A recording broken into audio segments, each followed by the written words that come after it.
Actor Gaurav Khanna success journey గురించి ఇప్పుడు క్విక్గా చూద్దాం అసలు. ఒకప్పుడు క్రైమ్ షోలలో కనిపించిన ఒక నటుడు సడన్గా దేశంలోనే one of the biggest TV స్టార్గా ఎలా ఎదిగాడు? గౌరవ్ ఖన్నా కెరియర్ను టర్న్ చేసిన ఆ కొన్ని ముఖ్యమైన విషయాలేంటో ఇప్పుడు చూద్దాం. మొదటగా ఆయన ప్రారంభం. మీకు పాపులర్ క్రైమ్ షో సిఐడి గుర్తుంది కదా? అందులో సీనియర్ ఇన్స్పెక్టర్ కవిన్ పాత్రతో గౌరవ్ ఖన్నాకి మంచి గుర్తింపొచ్చింది. రెండవది, కెరియర్ను మార్చేసిన అనుపమా సీరియల్. ఇక్కడే అసలు మ్యాజిక్ జరిగింది. ఆ సీరియల్లో అనుజ్ కపాడియా అనే రొమాంటిక్ హీరో పాత్రతో ఆయన కెరియర్ ఒక్కసారిగా మారిపోయింది. దేశవ్యాప్తంగా విపరీతమైన ఫ్యాన్ ఫాలోయింగ్ వచ్చింది. అంతేకాదు, ఈ పాత్రకి గాను బెస్ట్ యాక్టర్ అవార్డు కూడా గెలుచుకున్నారు. ఇక చివరిగా ఆయన టాలెంట్.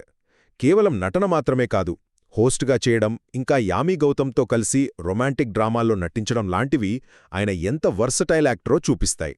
సో, ఒక్క మాటలో చెప్పాలంటే, సరైన పాత్ర సరైన సమయంలో పడితే ఒక నటుడి కెరియర్ ఏ రేంజ్కి వెళ్తుందో చెప్పడానికి గౌరవ్ ఖన్నా జర్నీనే బెస్ట్ ఎగ్జాంపుల్.